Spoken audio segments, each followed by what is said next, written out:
Welcome to another episode of Erik Wait Whiskey Studies. Gonna do something a little bit different in this video.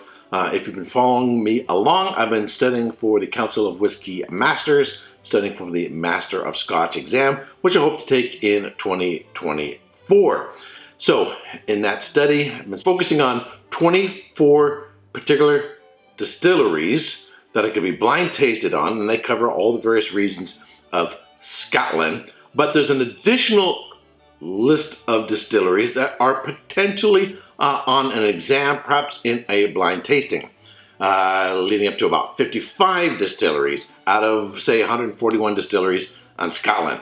Now, when we talk about 141 distilleries in Scotland, you got to remember some of those don't release their own bottlings. They go into blends. Some maybe you might be able to find them through an independent bottler, such as Scotch Malt Whisky Society or something like that. So out of the 141, you've also got your grain distilleries that are only producing grain whiskey, again, for blends. So when you're looking at malt distilleries, you're probably getting closer to 85 or so, somewhere in that range. So out of the, let's just take a, you can count them up yourself, 85 or so distilleries, about 55 of those are covered in the primary textbook for the study, which is Charlie MacLean's Spirit of Place, Scotland's Great Whiskey Distilleries. So what I have been doing is focusing on the 24 producers that are part of the Master of Scotch exam, plus the more peripheral distilleries in this book. In this book, Charlie only covers 3 Lowland distilleries, which I have already covered. That is Auchentoshan, Daftmill, and Glenkinchie. And then I threw in an extra one, even though it's not listed in this book, Clydeside. Planning on being back in Scotland in July 2023 and visiting Bladnoch, another Lowland distillery. So I'll cover that after I visit the distillery. So before I move on in this current study, and Charlie breaks down the distilleries within the Highlands, Central Highlands, North Highlands, East Highlands, West Highlands, Speyside, and then of course the islands. So he's broken down the Highlands into subcategories. They're not official categories of the SWA, just what he has in his book. So finishing up this portion on the Lowlands, we're going to move into the various subparts of the Highlands. But before I did that, I wanted to provide more of a historical and basic understanding of the Lowlands. So need to understand the Lowlands historically, as well as understand how many distilleries there currently are in producing malt. I'm not going to talk about the grain distilleries. I'm not going to talk about blends in relation to the Lowlands. Just focus on the malt distillery. So, all right, so here we go. Here is a brief history of the Lowlands and the current malt distilleries in the Lowlands that have releases. There are new distilleries that are going to be coming out or opening up yet, but they're not producing just yet. And so what you're going to see is a picture of the bottle and the logo. You'll see a picture of the distillery itself, and then a picture of where it's at on the map. There's a little round circle on the map as to where they're located. Alrighty. The Lowlands Whiskey region encompasses the area south of the imaginary line between Dundee on the Firth of Tay and Greenock on the River Clyde. The distinction between the Lowlands and the Highlands was originally drawn by the 1784 Wash Act. Highland distilleries were taxed based upon the size of their still. Lowland distilleries were taxed per gallon in the wash. This led to outrage from Lowland distillers over the comparably high duty rates.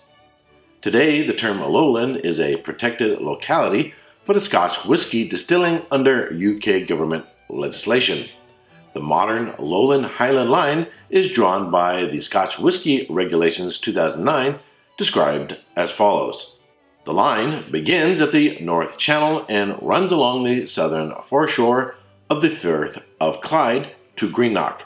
From here to the Cardross station, then eastwards in a straight line to the summit of Earl's Seat in the Campsie Fells, and then eastwards in a straight line to the Wallace Monument.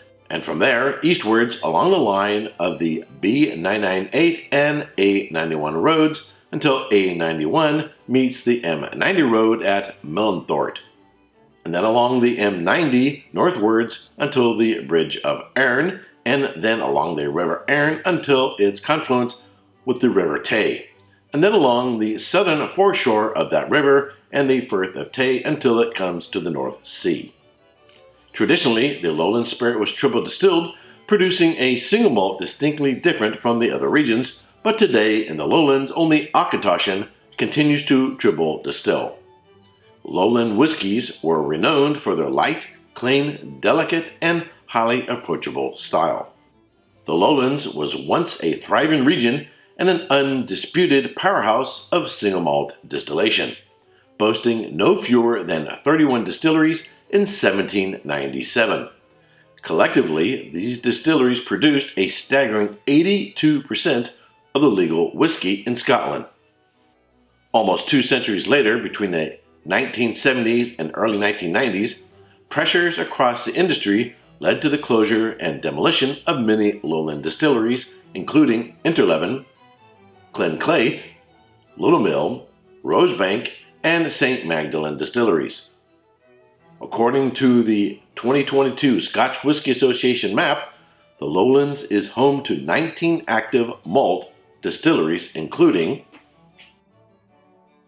BEVERAGE Distillery near Perth,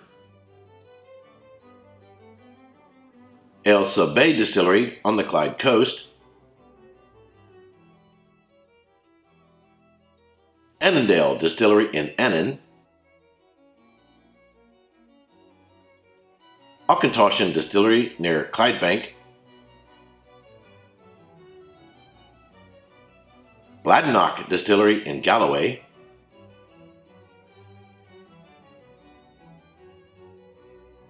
Bonington Distillery in Leith,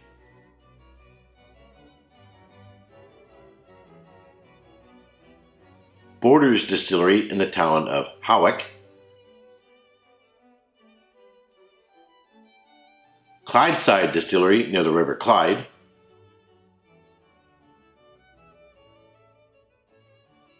Daffmill Distillery in Fife,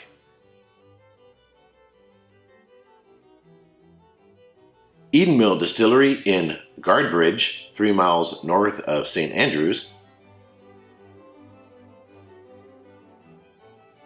Falkirk Distillery in Palmont, Falkirk,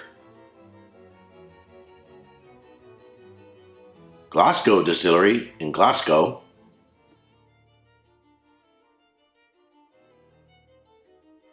Glenkitchy Distillery near Edinburgh,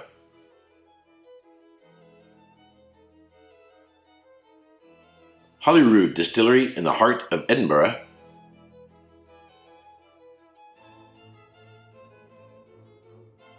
Inchdarney Distillery in Fife,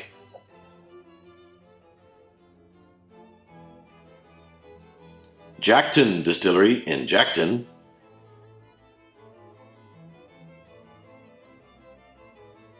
Kingsbarns Distillery in Fife, Lindores Abbey Distillery at Ardgowan, Lochleigh Distillery at Lochleigh in Ayrshire.